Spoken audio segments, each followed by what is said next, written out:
नमस्कार। आज के इस कार्यक्रम में आपका स्वागत है।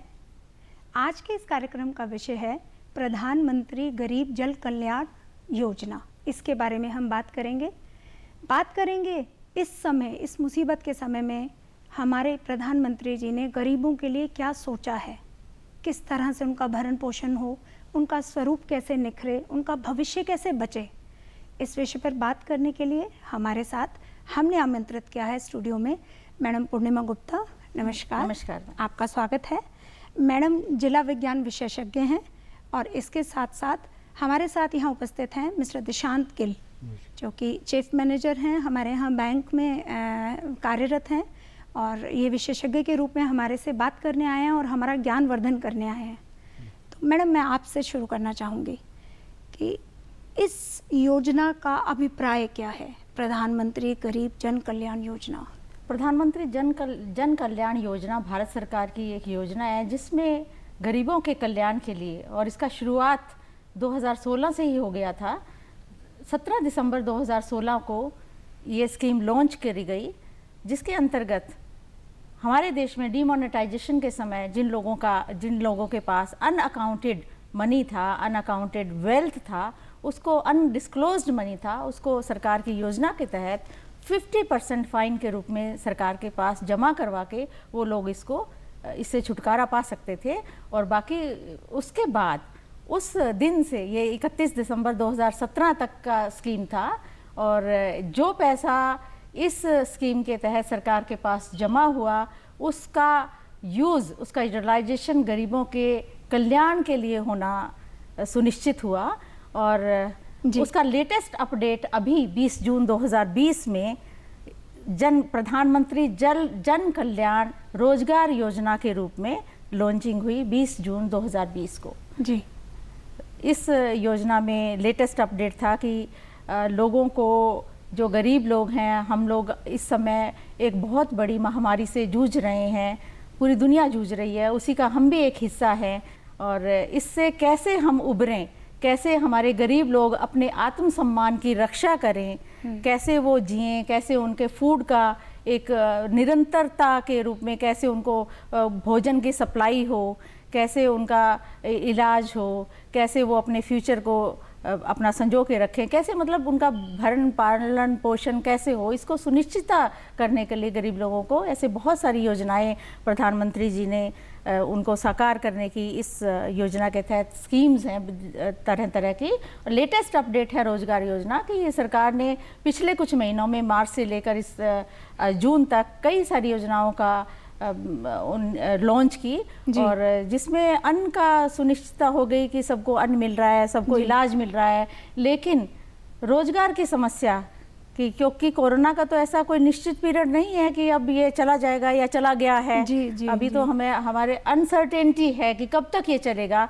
तो रोजगार की एक बहुत बड़ी समस्या आई और बहुत सारे हमारे प्रवासी जो मजदूर थे डिफरेंट स्टेट से, वो अपने घर चले गए। अब उनके पास रोजगार नहीं है, वो स्किल्ड हैं, उनके पास स्किल है, लेकिन उसको यूज़ कहाँ करें, वो कैसे उनको रोजगार मिले, क्योंकि गाँव में तो रोजगार लेने की सुविधा नहीं है। बिल्कुल। कोई आंध्रा से आया, बेंगलोर से आया, दिल्ली से आया, गुड़गांव से, वो बिहार चला गया, यूपी चला गया, लेकिन अब वो खाली हैं, उनके सामने बहुत सारी दिक्कतें हैं।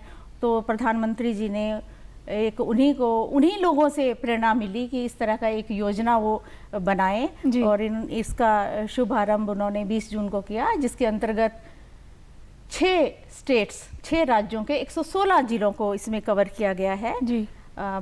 बिहार, यूपी, झारखंड, मध्य प्रदेश, राजस्थान और उड़ीसा, इन 6 राज्यों के 116 जिलों को इसमें शामिल किया गया है।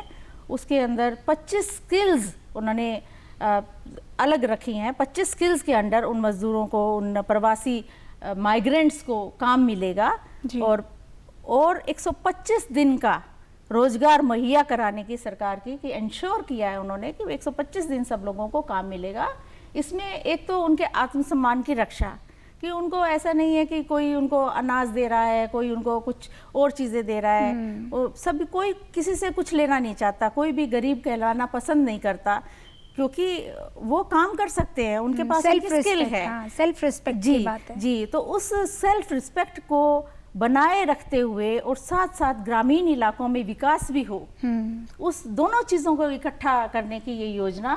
और इसके अंदर 12 तरह डिफरेंट मंत्रालयों के समन्वय से, के कोऑर्डिनेशन से ये योजना बनाई गई है जी। और तो इसे और थोड़ा दूसरे एंगल पे एलिब्रेट करते हुए दिशांत जी, मैं आपसे जानना चाहूँगी, क्या कहेंगे, क्या है ये? जी रमन जी, मैं बताना चाहूँगा कि मैडम ने बहुत अच्छे से इसका विवरण दिया हमें। जब ये योजना शुरुआत अनाउंसमेंट की गई इस योजना की, तो उस समय पे हमारे पास दो बड़े चैलेंजेस थे जी। एक तो ये कि जो बेरोज़गार हो गई है लेबर हमारी, उनके खाने पीने का क्या, और दूसरा एक बड़ा चैलेंज था कि जो स्वास्थ्य कर्मी हैं, सफाई कर्मी हैं, वो एक असमंजस में, एक दुविधा में थे कि वो देश हित में लगे हुए हैं, वो दिन रात कार्यरत हैं, मगर उनके जीवन का और उनके परिवार का क्या।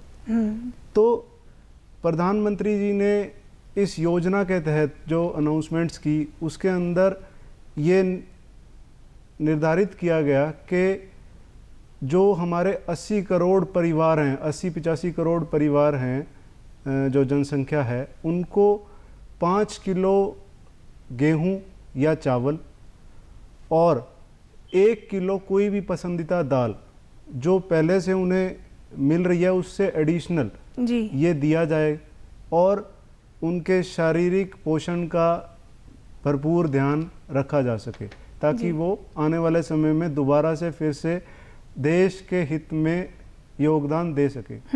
और इसी के साथ साथ जो हमारे हेल्थ वर्कर्स हैं, उनके लिए 50 लाख रुपए की बीमा राशि का अनाउंसमेंट हुआ। अगर कि इस इलाज के चलते किसी भी हेल्थ वर्कर का या फिर किसी सफाई कर्मी को कोरोना से ग्रस्त होकर कोई हानि होती है जी, जीवन से, जीवन के रिलेटेड कोई नुकसान होता है, तो उनके परिवार को सहायता के लिए उसे 50 लाख रुपए की राशि मिले, ऐसा इंश्योरेंस कवर लिया गया। इसके अलावा जो जन धन के खाते पिछली प्रधानमंत्री जन धन योजना के तहत प्रधानमंत्री जी ने घर घर जाके बैंक कर्मियों के सहयोग से एक एक व्यक्ति का जन धन में खाता खोला गया, उन खातों की मदद से 20 करोड़ महिला जन धन धारकों के खातों में 3 महीने तक 500 रुपए की राशि हर महीने जमा करने का इसमें अनाउंसमेंट किया गया, जो कि एक बहुत अच्छी अनाउंसमेंट थी। एक अकाउंट में 500 रुपये, जिसका अभी कोई काम नहीं है, कोई कारोबार नहीं है, उनको 500 रुपये की राशि से भी जो मदद मिली वो उस समय पे बहुत इम्पोर्टेंट थी, बड़ी ठीक मदद है, और थी। महत्वपूर्ण थी, ठीक है। तो इसी के अलावा जो 8 करोड़ परिवार हैं जो प्रधानमंत्री उज्ज्वला योजना से जुड़े हुए हैं जी, उन परिवारों को 3 महीने तक फ्री सिलेंडर, एक सिलेंडर प्रति माह 3 महीने तक देने की अनाउंसमेंट की गई और वो दिए गए। तो इन चीज़ों से जो गरीब हमारे साथी हैं, जो हमारे राष्ट्र के निर्माण में जिनका महत्वपूर्ण योगदान है, बिल्कुल, उन साथियों को एक कॉन्फिडेंस मिला कि सरकार हमारे साथ है, और इस कॉन्फिडेंस के चलते हमारा देश कोरोना से काफ़ी हद तक लड़ पाया डट के। जी, क्या और लड़ रहा है। बिल्कुल लड़ चलिए, रहा ये है। तो बात हुई। देखिए, हाँ जी, अगर हम बात करें जो ये 80 करोड़ लोगों के जिसके लिए हमारे देश ने सरकार ने जो ये प्रधानमंत्री गरीब कल्याण योजना के तहत जो अनाउंसमेंट्स की, वो जनसंख्या पूरे अमेरिका की जनसंख्या से ज़्यादा है। पूरे यूरोप की अगर हम जनसंख्या एक साइड रखें तो उससे भी वो जनसंख्या ज़्यादा है।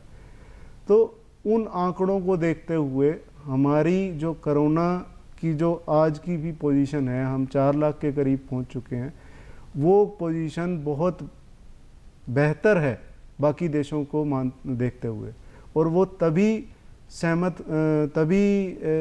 हो पाया, पॉसिबल हो पाया जब एक एक व्यक्ति जो हमारे रूरल में और गांवों में जो बसे हुए लोग हैं, उन्होंने इसमें जागरूकता दिखाई और उन्होंने कोरोना से लड़ने में सक्षमता दिखाई।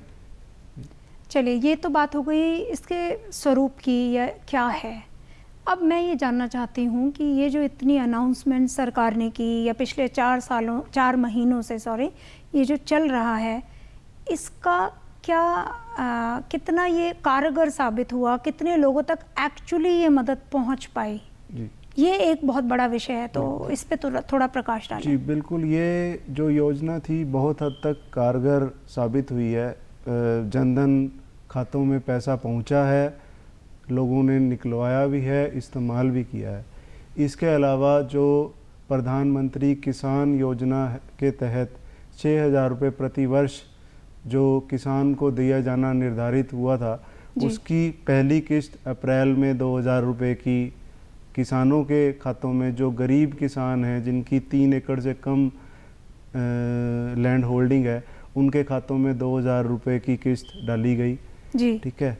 इसके अलावा जो इंस्टीट्यूशंस हैं जिनके अंदर लेबर है, जिसकी 15,000 से कम इनकम है, उनका जो पीएफ का पैसा है, जो उनकी तनख्वाह से कट के प्रोविडेंट फंड जमा होता है, 24% जो उनकी तनख्वाह का हिस्सा है, वो सरकार ने इसके अंदर निर्धारित किया कि वो पैसा सरकार भरेगी। जी, ठीक है। उसमें 12% एम्प्लॉय की तरफ से होता है और 12% एम्प्लॉयर जमा कराता है।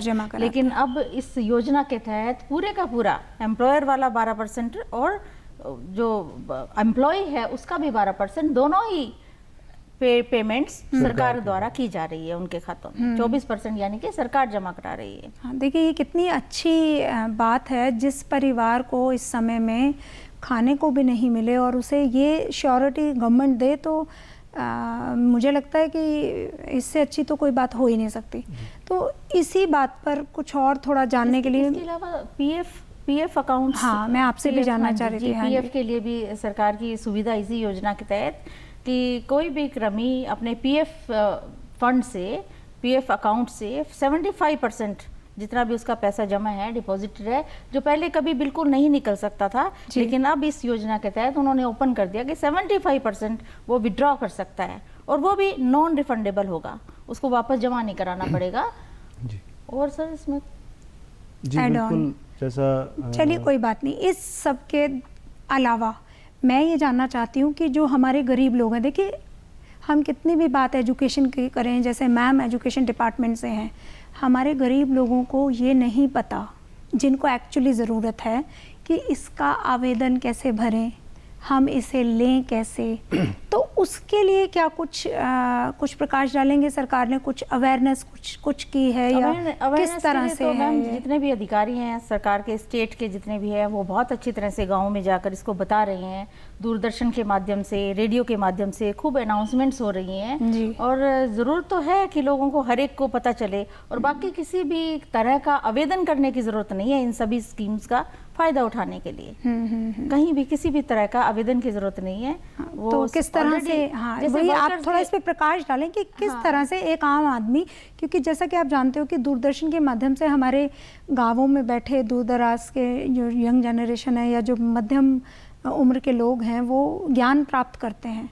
तो आप अगर थोड़ा प्रकाश डालेंगे तो क्या पता कुछ परिवारों को अभी भी कुछ फ़ायदा हो, तो प्लीज़ बताएं। जैसे जन धन योजना है, उसमें तो बस उनको अकाउंट चेक करना अपना, ऑलरेडी उनका जन धन योजना के तहत उनका खाता बैंक में खुला हुआ है। अगर किसी को भी नहीं भी हो सकता है, किसी को नहीं पता, तो वो अपना जस्ट बैंक में जाएं और उसको खाते को चेक करें, तो उनका अमाउंट उनको मिलेगा। उनका अमाउंट उनके खाते में आया हुआ है, बस अगर उन्होंने विड्रॉ नहीं किया है तो वो विड्रॉ कर सकते हैं। जी, तो आप कुछ प्रकाश डालेंगे बैंकर होते हुए? आपने सवाल पूछा, मैं आपको स्पष्ट करना चाहूँगा कि इस योजना के तहत फ्रेश कोई भी एप्लीकेशन देने की ज़रूरत नहीं है। जैसा कि मैडम ने स्टार्टिंग में बताया कि ये जो योजना है 2016 में शुरुआत इसकी हो गई थी, और तब से लोगों का जुड़ाव इसके अंदर जुड़ना स्टार्ट हो गया था। जी। ठीक है, तो उसी के चलते जनधन अकाउंट खुले गए। ठीक है, उसके अंदर पैसा ट्रांसफ़र हो गया, जो लिस्ट ऑलरेडी सरकार के पास उपलब्ध थी। और जो इसके अंदर कंस्ट्रक्शन के वर्कर्स हैं जी, उनकी सूची भी ऑलरेडी सरकार के स्टेट गवर्नमेंट्स के पास अवेलेबल थी। और एक हरियाणा सरकार ने हेल्पलाइन नंबर 1011 जारी किया था शुरुआत में, जिसके तहत अगर कोई रह गया कंस्ट्रक्शन वर्कर, वो अपनी उसके अंदर एनरोलमेंट करवा सकता है। जी। ठीक है, तो उसके तहत भी इस योजना के तहत स्टेट गवर्नमेंट्स को ये कहा गया था, ये रिक्वेस्ट की गई थी कि जो बिल्डिंग एंड कंस्ट्रक्शन वेलफेयर का जो फंड है, उसके तहत कंस्ट्रक्शन वर्कर्स के लिए ख़ास तौर पे जो माइग्रेंट लेबर है, जो बाहर से आई हुई है, जी। उनके लिए भी हमारी सरकार ने आदेश दिए हैं स्टेट गवर्नमेंट को कि वो construction and building welfare fund से पैसा इस्तेमाल करके उनकी देखभाल करे, उनके खान पान का व्यवस्था की जाए। और इसके अंदर पहले से सूची हमारी स्टेट गवर्नमेंट्स के पास उपलब्ध है। जी। मगर फिर भी जो कुछ लेबर इसके अंदर एनरोलमेंट नहीं करवा पाए पहले, तो उनकी एनरोलमेंट के लिए हमारी स्टेट गवर्नमेंट ने अनाउंसमेंट की थी अपने लॉकडाउन के शुरुआत में ही कि वो 1008 नंबर और 1011 नंबर पे कॉल करके अपने आप को एनरोल करवा सकते हैं। जी। तो इसके तहत उन तक घर घर तक खाना पहुंचा और उनके खातों में 1000 रुपये प्रति हफ्ते के हिसाब से क्रेडिट हुआ। तो मैं ये मतलब मेरी सुनने में ये भी आया था कि जिनके पास आधार कार्ड नहीं है, जिनके पास अपनी बेसिक चीज़ें या कभी गांव में छूट गई, वो शहरों में आ गए, उन लोगों को भी सरकार मदद दे रही है इस आपदा के समय में। बिल्कुल, तो क्या कहेंगे इस बारे में? जी बिल्कुल, जैसा कि आपने बहुत अच्छा पॉइंट रखा। इसके अंदर जिन लेबरर्स के पास राशन कार्ड नहीं है, आधार कार्ड नहीं है, वो लोग भी अपने आप को एनरोल करके सरकार के अंदर अपनी लिस्ट में अपना नाम ऐड करके इस सुविधा का लाभ उठा सकते हैं। और जो ये राशन की जो वितरण निर्धारित किया गया 80 करोड़ लोगों के लिए, उसके अंदर इन लोगों के लिए भी प्रावधान किया गया है पूरा, बिना राशन कार्ड के वो इस सुविधा का लाभ उठा सकते हैं।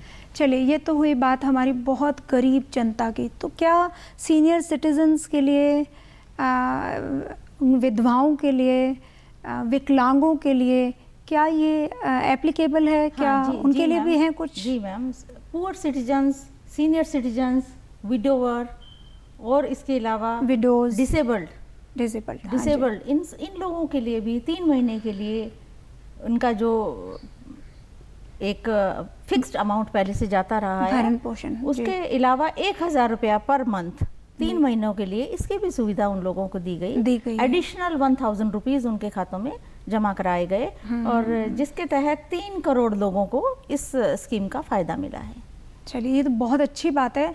मतलब ये जो 3 करोड़ हैं गिल साहब, ये उन 80 करोड़ में ही आते हैं या उनका कोई अलग से डिटेल्ड कुछ डेफिनेशन है? जो 80 करोड़ का जो रमन जी आंकड़ा है, ये 80 से 85 करोड़ जो जनसंख्या है, वो कुल जनसंख्या है जिसको इस स्कीम के तहत फायदा दिया जाएगा। अलग अलग तरीके से वो इसके अंदर ही इंक्लूड। अच्छा, मतलब ये सब इन्हीं में इंक्लूडेड है। जी बिल्कुल। तो आज जो हमारी इस महामारी के समय में हमारी गरीब जनता है जो दिक्कतों को झेल रही है, जैसा कि हम जानते हैं कि कितना कितना पैदल चल के वो मजबूर हैं कि अपने नेटिव प्लेस पे, अपने गांवों में वापस जाएं, अपने घरों में जाएं, तो ऐसी जनसंख्या जो चल पड़ी है आंख मूंद कर, उनके लिए हमारी सरकार का क्या कदम है या वो क्या कदम उठा रही है? प्रकाश इसके अंदर जो मैडम ने जैसा पहले बताया था कि 20 जून को प्रधानमंत्री जी ने इसके अंदर 50,000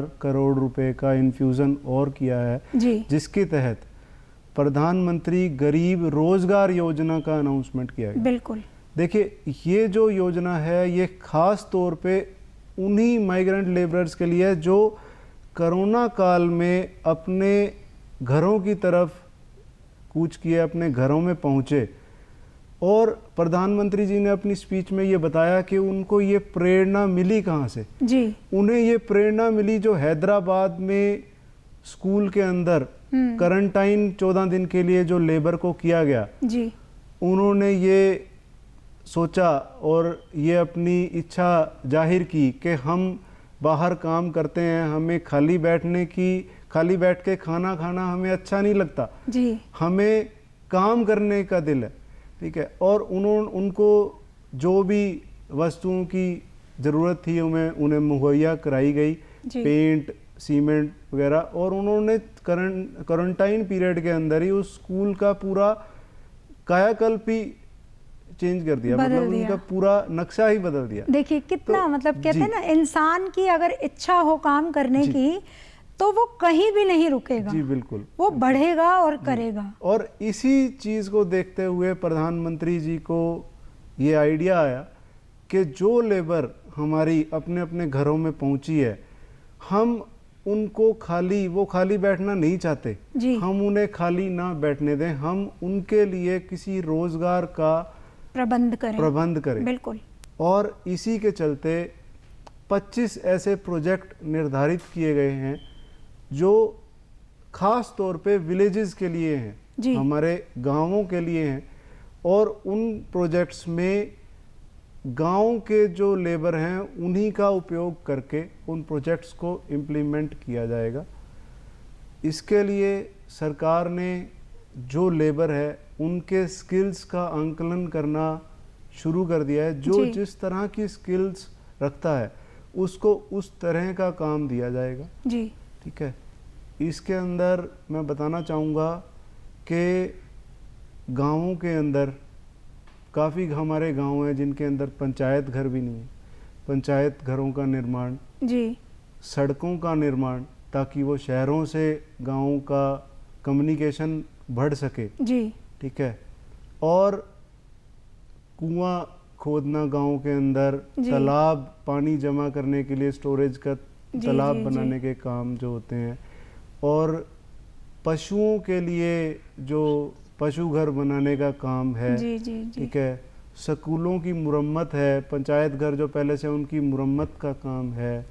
ठीक है।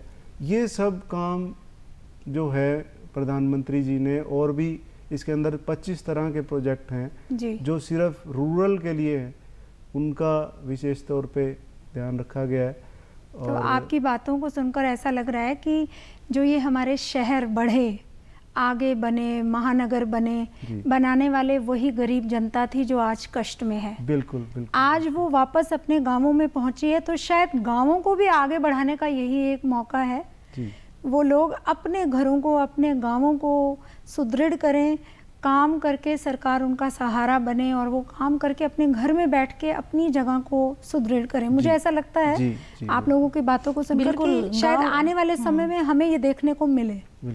चलिए, इसके अलावा मैं ये जानना चाह रही थी कि उनके स्वावलंबी बनाने की, भरण पोषण की बात हो गई, उनके रोजगार के लिए डिटेल्ड किस तरह से अपने नेटिव प्लेस में रह के वो काम को अर्निंग ले पाएं। जैसे कार्य उन्हें अभी तो प्रोवाइड किया गया, उनके लिए क्रिएट किया गया, पर एक रेगुलर बेसिस पे उनकी जिंदगी आगे चले, उसके लिए क्या सरकार कुछ कर रही है? जी, ये जो मैंने आपको बताया कि स्किल्ड का जो आइडेंटिफिकेशन, बिल्कुल, आइडेंटिफिकेशन के बाद व्हाट नेक्स्ट, क्या अगला स्टेप? उसके अंदर जो 25 प्रोजेक्ट सरकार ने निर्धारित किए हैं, जिसके अंदर सड़कों का निर्माण है, अच्छा, और पंचायत घरों का निर्माण है, और इसके अलावा जो गाँव की ज़रूरतें हैं, जिस तरह की भी ज़रूरत है वहाँ पे पानी का, कुएं का, जो भी है। और इसके अलावा ये प्रधानमंत्री जी ने देखा है, ऑब्जर्वेशन है कि आज की डेट में इंटरनेट की जो सुविधा है उसके उपभोक्ता रूरल के अंदर अर्बन सिटीज़ से भी ज़्यादा हैं उसके उपभोक्ता, मगर उनको बड़ी दिक्कत आ रही है कि वहाँ पे जो इंटरनेट की स्पीड है वो जो पर्याप्त मात्रा में जो होनी चाहिए वो स्पीड अवेलेबल नहीं है। ठीक है।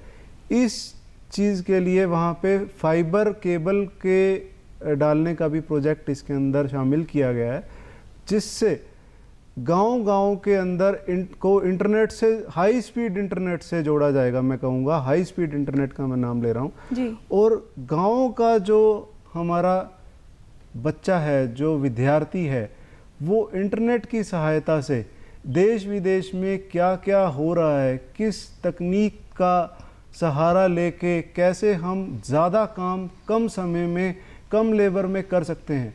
देखिए, इंडिया के अंदर जो है ना, स्किल्स की कमी नहीं है। हम दिन भर दिन न्यूज़ में देखते रहते हैं कि हमारे गांव की जो स्किल्ड वर्कर्स हैं उनको किसी डिग्री की आवश्यकता नहीं है। ठीक है, वो इंटरनेट से, किताबों के माध्यम से वो अपनी रिसर्च करके वो ऐसी ऐसी मशीनरियों का निर्माण कर देते हैं जो हाँ पढ़े लिखे भी नहीं कर पाते, बिल्कुल नहीं कर पाते। तभी तो हाँ, मोदी जी ने ये कहा, एक बूस्टअप करने के लिए, एक सहारा देने के लिए प्रधानमंत्री जी ने इंटरनेट की सुविधा को इसके साथ गांव-गांव तक पहुंचाने की जो इसके अंदर प्रोजेक्ट के अंदर शामिल किया गया। तो आपकी बातों से ये समझ में आ रहा है कि प्रधानमंत्री जी ने ये नारा क्यों दिया, चलेगा इंडिया, बढ़ेगा इंडिया, तभी तो आत्मनिर्भर बनेगा इंडिया। तो मैं बहुत शुक्रिया करना चाहूँगी आप दोनों का। आप स्टूडियो में आए, आपने अपने विचार हमारे आगे रखे। हमारी गरीब जनता जो अभी भी शायद कहीं ना कहीं किसी जगह नहीं इस बेनिफिट को उठा पा रही, वो भी शायद आपसे ज्ञान लेकर उस फ़ायदे को ले पाएँ। तो इसी इच्छा से, इसी बात को आगे बढ़ाते हुए मैं आप सबका, आप दोनों का तहे दिल से शुक्रिया करती हूँ। आप स्टूडियो में आए, थैंक यू सो मच। और मैं आपसे भी ये गुजारिश करूँगी कि आप भी जहाँ भी, जितना भी हो सके, हमारे देश की जड़ों में जो ये जनता, गरीब लोग बैठे हैं, उनकी हेल्प करें। अगर आपकी नज़र में, देखिए सरकार जब जैसे पहुँचेगी वैसे पहुँचेगी, आपकी नज़र में अगर कुछ है तो आप भी उनका जितना हो सके उनकी मदद करें। और इन्हीं शब्दों के साथ मैं आपसे विदा लेना चाहूँगी। नमस्कार।